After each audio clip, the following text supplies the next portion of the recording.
Also eins sag ich dir, das mit dem Nikolausschmarrn, den mach ich nicht mehr mit.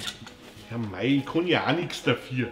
Ja, jedes Jahr zahlt man das Gewand vom Keller auf, muss man es ausbürsteln und entstauben am Badcamping. Ja mei, das gehört halt dazu. Ja, das ist schon klar. Und morgen muss ich das der Saudi-Gewand wieder waschen, bügeln und einmotten. Aber dir, ist ja alles wurscht. Mei, an und für sich ist das ja wirklich eine schöne Sache für Kinder und Familien. Aber dass man dann nachher noch nur einen Schnaps mittrinken muss überall und dann auch noch einen Nikolaus und einen Krampel-Stammtisch gehen soll, weil es ja noch nicht gelangt. Ich weiß ja nicht. Ah, das wird der Krampal sein. Was denn? Jetzt schon? Ja, okay, ja. So, Jetzt hat!